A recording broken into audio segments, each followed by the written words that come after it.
ਅੱਜ ਇਸ ਪ੍ਰੋਗਰਾਮ ਦੇ ਵਿੱਚ ਮੈਂ ਤੁਹਾਡੀ ਮੁਲਾਕਾਤ ਇੱਕ ਐਸੀ ਹਸਤੀ ਦੇ ਨਾਲ ਕਰਵਾਉਣਾ ਚਾਹੁੰਦੀ ਹਾਂ ਜੋ ਕਿ ਭਾਰਤ ਤੋਂ ਆਏ ਨੇ ਔਰ ਤੁਹਾਨੂੰ ਪਤਾ ਹੈ ਕਿ ਅੱਜ ਸ਼ਾਮ ਨੂੰ BC ਐਂਟਰਪ੍ਰਾਈਜ਼ ਹਾਲ ਦੇ ਵਿੱਚ ਸਾਡੀ IT ਪ੍ਰੋਡਕਸ਼ਨਸ ਵੱਲੋਂ ਰੇਡੀਓ ਰਿਮਝਿਮ ਦੀ 10ਵੀਂ ਸਾਲਗਿਰਾ ਬੜੀ ਧੂਮਧਾਮ ਦੇ ਨਾਲ ਮਨਾਈ ਜਾਵੇਗੀ ਔਰ ਇਸੇ ਸਿਲਸਿਲੇ ਦੇ ਵਿੱਚ ਭਾਰਤ ਦੀ ਇੱਕ ਬਹੁਤ ਹੀ ਮਸ਼ਹੂਰ ਗਾਇਕਾ ਊਸ਼ਾ ਉਥਪ ਸਾਡੇ ਸ਼ਹਿਰ ਦੇ ਵਿੱਚ ਆਏ ਨੇ। ਹਾਲਾਂਕਿ ਇਹ ਪੰਜਾਬੀ ਪ੍ਰੋਗਰਾਮ ਹੈਗਾ ਔਰ ਉਹ ਪੰਜਾਬੀ ਨਹੀਂ ਬੋਲਦੇ। ਮੈਂ ਉਹਨਾਂ ਕੋਲੋਂ ਕੁਝ ਸਵਾਲ ਪੰਜਾਬੀ ਦੇ ਵਿੱਚ ਕੁਝ ਅੰਗਰੇਜ਼ੀ ਦੇ ਵਿੱਚ ਸ਼ਾਇਦ ਉਹ ਮੇਰੇ ਨਾਲ ਗੱਲ ਟੈਮਿਲ ਦੇ ਵਿੱਚ ਜਾਂ ਬੰਗਾਲੀ ਵਿੱਚ ਕਰਨ। ਸੋ ਲੈਟਸ ਜਸਟ ਸੀ ਕਿ ਕੀ ਅੱਜ ਦੇ ਇਸ ਪ੍ਰੋਗਰਾਮ ਦੇ ਵਿੱਚ ਹੁੰਦਾ। ਪਰ ਮੈਂ ਸੋਚਿਆ ਮੈਂ ਤੁਹਾਡੇ ਉਹਨਾਂ ਦੇ ਨਾਲ ਮੁਲਾਕਾਤ ਜ਼ਰੂਰ ਕਰਵਾਉਣਾ ਚਾਹੁੰਦੀ ਹੈਗੀ ਹਾਂ ਕਿਉਂਕਿ ਉਹਨਾਂ ਦੇ ਗੀਤ ਸੰਗੀਤ ਦੇ ਨਾਲ ਮੈਂ ਬਹੁਤ ਪ੍ਰਭਾਵਿਤ ਹੋਈ ਹਾਂ ਔਰ ਪਿਛਲੇ ਕੁਝ ਦਿਨਾਂ ਦੇ ਵਿੱਚ ਉਹਨਾਂ ਦੇ ਕੁਝ ਪੰਜਾਬੀ ਗੀਤ ਜਦੋਂ ਮੈਂ ਸੁਣੇ ਮੈਨੂੰ ਲੱਗਿਆ ਕਿ ਇਸ ਕਲਾਕਾਰ ਦੀ ਮੁਲਾਕਾਤ ਤੁਹਾਡੇ ਨਾਲ ਕਰਨਾ ਬੜਾ ਜ਼ਰੂਰੀ ਹੈ। ਅਤੇ ਆਓ ਮੇਰੇ ਨਾਲ ਤੁਸੀਂ ਵੀ ਉਹਨਾਂ ਦਾ ਸਾਡੇ ਸਟੂਡੀਓਜ਼ ਦੇ ਵਿੱਚ ਸਵਾਗਤ ਕਰੋ। उषा जी हमारे प्रोग्राम में साडे प्रोग्राम दे बहुत बहुत स्वागत है। नमस्कार, thank you so much. Tell me something. There are a lot of things that intrigue me about you. Really? Okay. You were born in Bombay. Born and brought up in Bombay. By your language, you are a Madrasi. Yes. And you live in Calcutta. That's right. Now, this is a little confusing for me, and you sing Punjabi songs too. No, but it shouldn't be confusing because that's what Bharat is all about, isn't it? That's what India is all about. I'm sure everybody will agree that India is so diverse and yet so united in its diversity. So being born and brought up in Bombay and being a South Indian, by fundamentally I'm a South Indian, right. Now living in Bengal. That truly is a representation of India, I think, today. I sing, yes, as you said, in Punjabi. I sing in lots of other languages too, Indian languages and foreign. I know the credit for making Asa Singh Mastana's famous song, Kali Teri Gut Te Paranda Tera Lalni. Aho, aho. It's the most famous song of mine, and funnily enough, it was one of the trendsetters, I think, in those I was going to days. ask you about that because you, from our radio interview, I realized that you used to sing in a nightclub and of course Asa Singh Mastana's song is very famous in Punjab, but for the regular people who do not speak Punjabi and understand Punjabi, for them to enjoy the song, you made that song very popular within my limitations and within our horizon. It has become one of the most popular songs, and as I keep saying so often, it's such a I have to say thank you to this wonderful community and say thank you to Asa Singh Mastana, mainly because it's given me an opportunity. I mean, it was just another beautiful folk song like so many folk songs of India, but this particular one, you know, especially because we basically, I'm sure everybody knows that I'm completely a live artist. I love performing live, and so you don't have I mean, you don't do the karaoke songs and no, well, you mean minus one. I do if I have to do it, right. I don't mind doing it, but basically what I mean is I'm not a quote unquote playback singer. I see, yes. As many people would know in Right. India, is either you become a playback singer or you're in the classical field. It's only now that pop has come up into such so much into play. In vogue. So when I did start in 1969 and I started singing this song, I think because of the way we presented that song and because of the way that I got the audience to interact with me, especially with those 4 ahos. And every time I said, as you would notice, Asa Singh Mastana's song didn't have that. So when I sang, Kali Teri Gut Te Paranda Tera Lalni, and people said aho, I used to say aho 4 times. And they obeyed. It was so wonderful. So it's not just in Punjab or not just in the Hindi speaking belt that people love this song, even in far off Kerala and in Madras, in Goa and Bengal, everywhere but everywhere, even if people don't know the language or even places abroad. This song has become very popular, which goes to prove that music is the strongest medium. Well said, very well said. To go over every barrier, caste, color, creed, religion, borders, everything. Who cares? And you prove that in more than one ways. You sing songs in many languages. I come from East Africa and you have sung one of the most famous and popular songs Yes. of East Africa, Malaika. Malaika, yes. Yeah. I wish I had an opportunity to sing for everybody Malaika. I really wish I did, because I'm not quite sure how many people will come for the show tomorrow. I do hope everybody comes, and it'll be wonderful if they do come there. Then I will sing the song one more time for them. And yes. Yeah, I think a lot of East Africans are going to be there, so you So have I can say to. Jambo Sana and Then Asante Asante. in advance. Yes, for coming. Yes. Now, when you are, although I think for a singer or a musician, it is not very difficult, because they learn or they are interested in it, to learn other languages and the enunciation and pronunciation. No, actually, it is. Basically, you've got to have a love for language. If you don't love language, then it becomes difficult. Besides having a love for language, I think you need a basic foundation. Like I keep saying, I was born in Bombay, which made English. As far as I'm concerned, English is an Indian language now. So English was the medium of teaching. Hindi is second language, by virtue of the fact that I was in Bombay, which is Maharashtra. Right. Marathi was the third language, and fourth language was French. So you speak French? Well, I sing French. You sing French? Yes. Can I bother you to say I'd love one to. line? Actually, in fact, I'm planning to sing this, because it's the first time I have really seen what, after coming to Vancouver, it's the first time I've really seen what autumn leaves are all about. And one of the oldest standards in English, beautiful song sung by so many wonderful singers. I'm so glad that I ever sang it. First time I've really seen.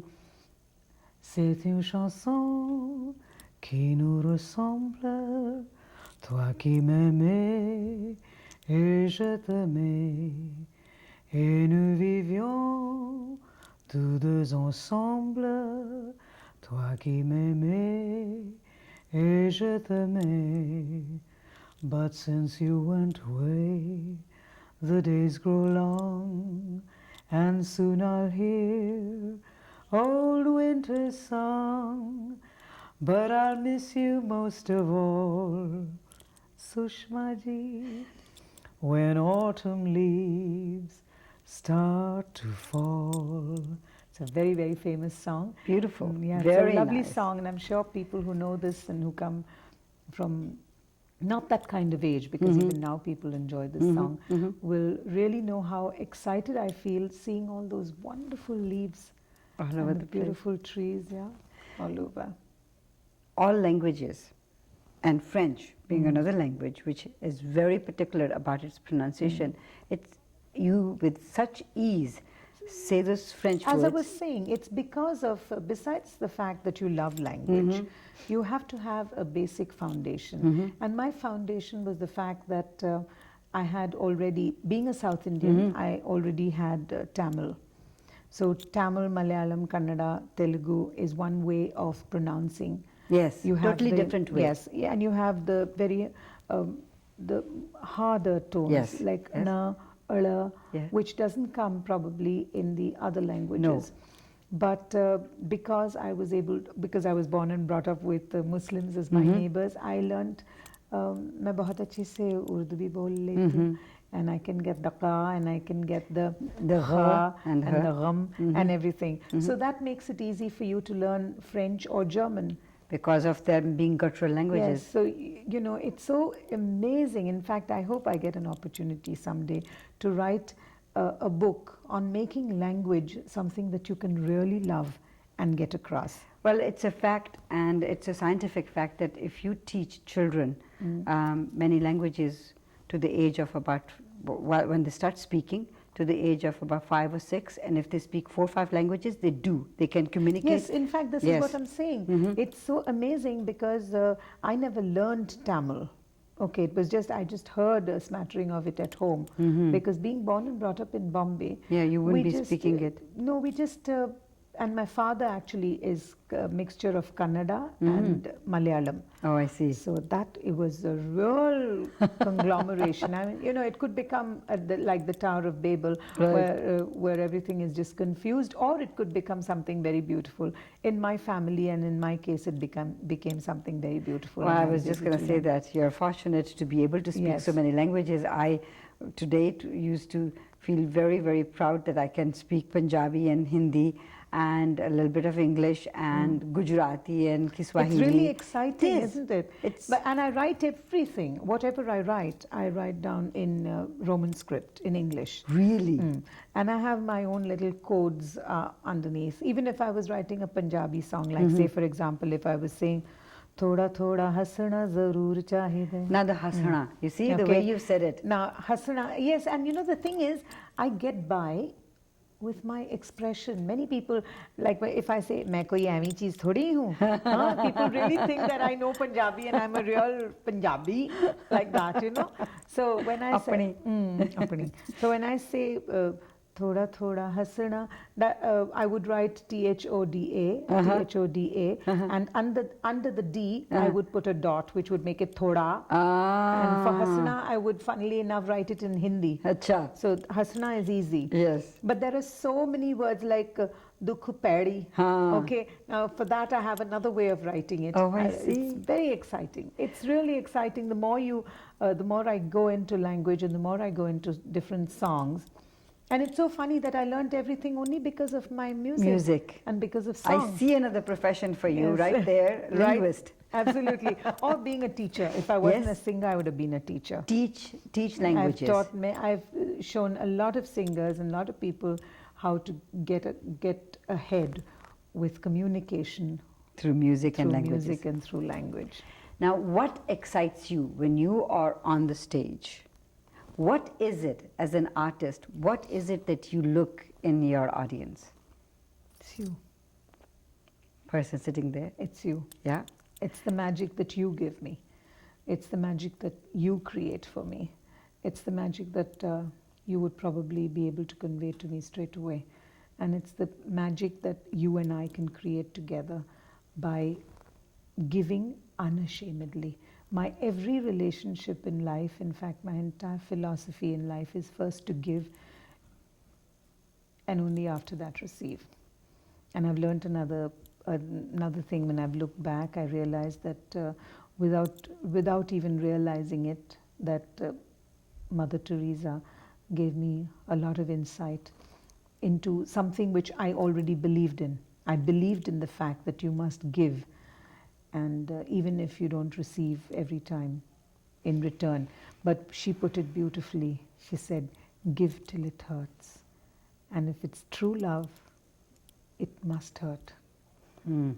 It's beautiful, no? Isn't Gives that? me goosebumps. I know, it gives me goosebumps. So it's really the magic that is you, and it is you that really excite me. Talking about Mother Teresa, when she passed away, I was in communication with you because we were arranging tonight's show. Oh, yes, correct. And you correct. You were there at her funeral. Oh, yes. How you've known her? I mean, because you knew her very, very close, very, very close. I mean, it's understatement to say it must have hurt to hear that she went, and just a week, less than a week before that, Princess Diana left. Yes, but Mother Teresa's going away was something unreal. When I say unreal, it's not like it's unreal because for me or for so many millions of people, she really hasn't gone. She really hasn't gone. I mean, we say this when our loved ones live and die, and like my mother or like my father, but there was that terrible grief, that terrible pain, that terrible ache that you face every time somebody you love dies. But when Mother died, it was something that one couldn't explain. One couldn't really pinpoint and say, why did one feel like that? I guess it's just because she was so much larger, so much bigger, so much vaster than what the world knew her. And she was that special person for everybody whom she touched. she was bigger than what the world had made her. Right. You know, Right. if you can fathom what I Yeah. really mean. Yeah. You know, like for you, your mother is The greatest. the greatest, and Yeah. I never ever thought I could feel like that again about anybody. But when mother went, it was like that. It was something like terrifying, Yeah. really, alone. Yeah. But then after that, you somehow knew, or you felt that her spirit was there all the time.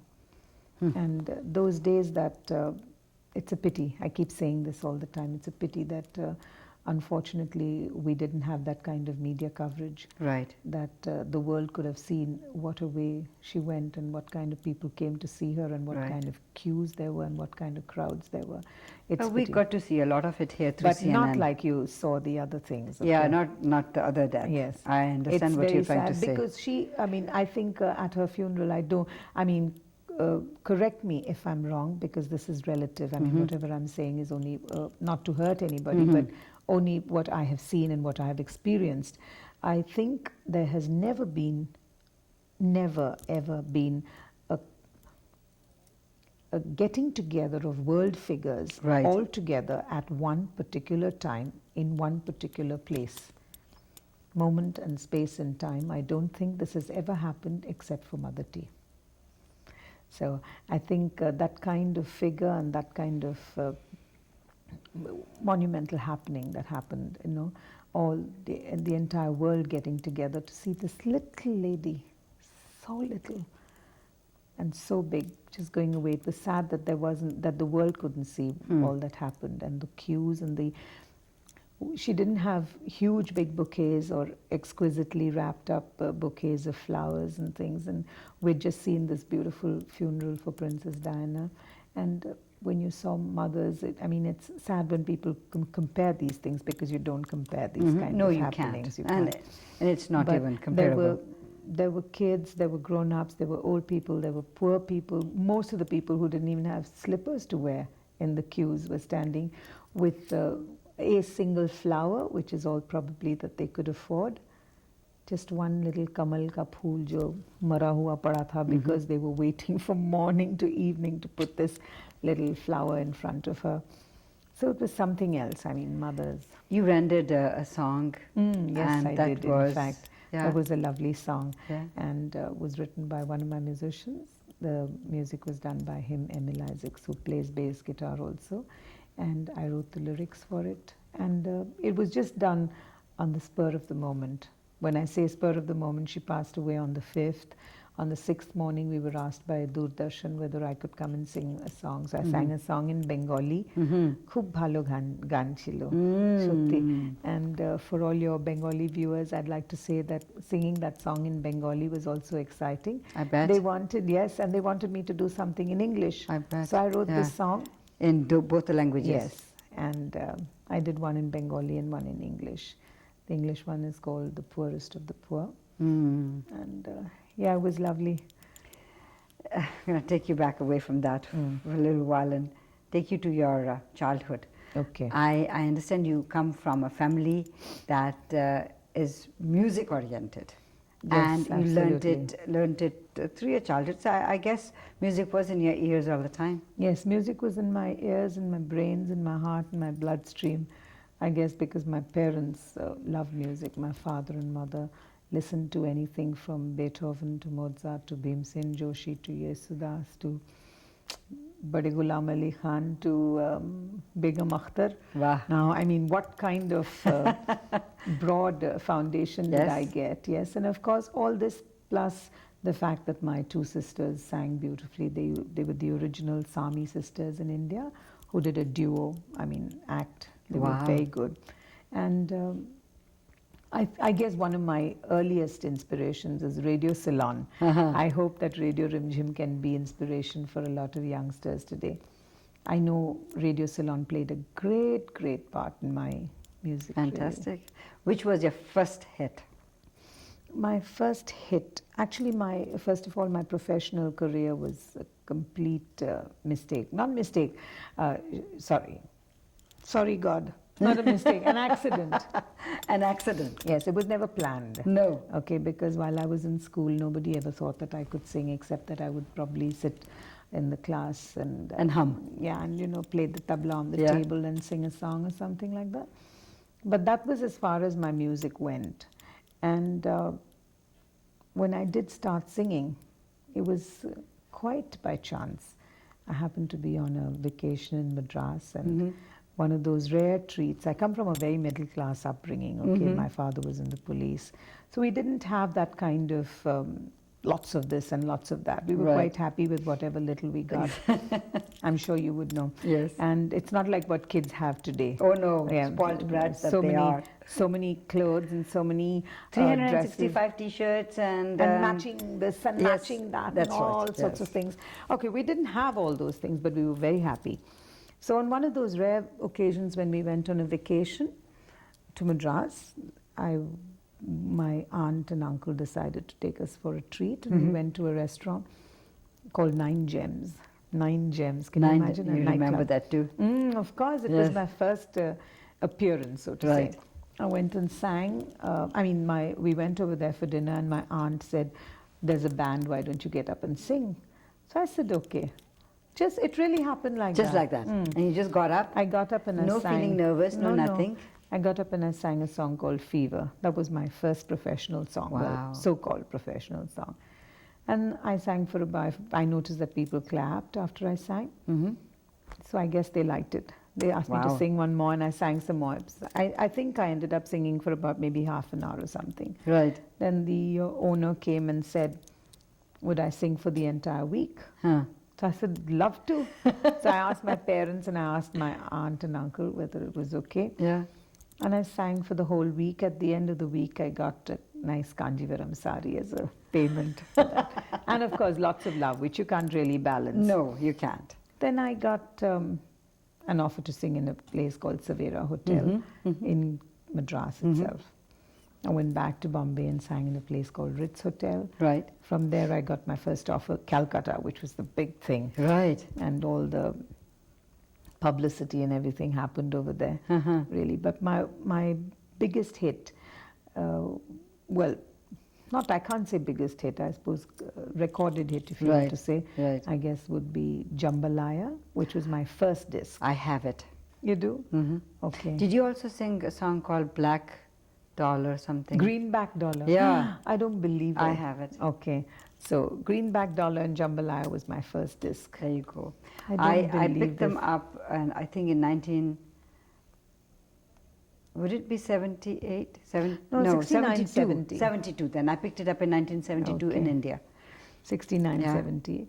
I also am very proud and pleased to inform you and to tell everybody else that I am India's first and only artist to have done English songs and 7 albums in a day and age when there was no hype, no packaging, no media, no television, no nothing. I would also like to say that you are the artist who should be congratulated today, because just about a week ago you received the award from the V Channel. Yes, that was great fun actually, great fun, and was great excitement for me to receive that award. As I said, I put it very concise. I said I should like to say thanks to my family for allowing me to contribute. Yes. And naturally, because without them allowing me to, it wouldn't have been possible. No.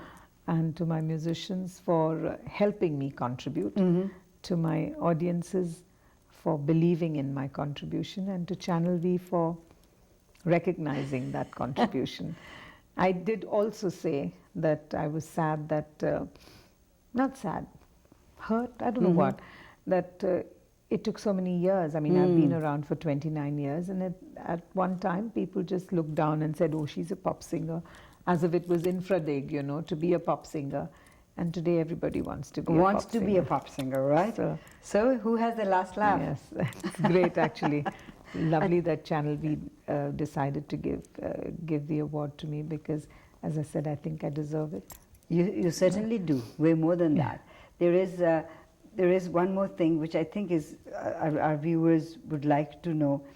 आपकी जो gang है जी आपके musicians की, आप उनको army कहते हैं, army of 5 five हैं, कैसे बहुत सालों से आपके साथ? बिल्कुल. Without being together, I feel This is my personal belief.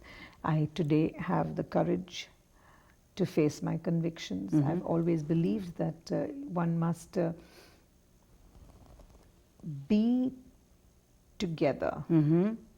I don't just mean be physically. Right. But sometimes it's not enough just to be only mentally. It has to be a happy amalgamation or a happy meeting of the both. So you have A to jive with balance. one another. No, I'm saying a balance of being together, proximity. There must be proximity and there must be mental tuning. Okay, and then I feel in any relationship, I'm not talking about musicians and me, in any relationship, Right. if one or the other is not around, then somewhere kuch na kuch kam ho jata Missing hai. ho jata I'm hai. sure you would agree with me on Yeah, that. I agree with you 100%. So Yes. with my musicians, it's been like that, and well, some of my musicians, one to be precise, Emil who plays bass guitar, has been with me. Well, we've known each other for about 29 years, but we've been performing for like maybe 25 years professionally, and we have two more in the group who have spent. It's funny to think about it. It's almost about 18 years now, Wow. probably. Yeah, so.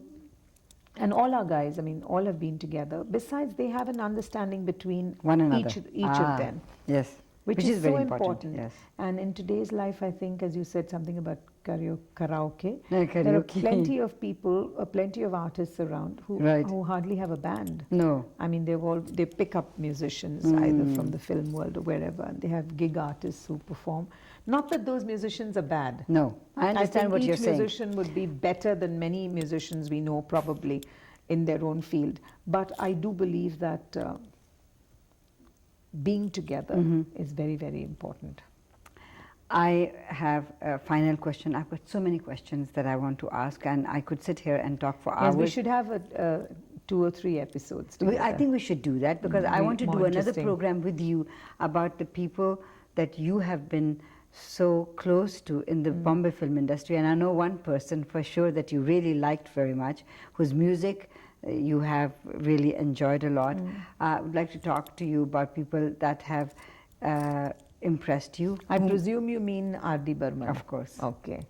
Yes. But you're not going to talk about him now, are you? I think we should do a special show on that. Okay. Just RD I'm and game. you.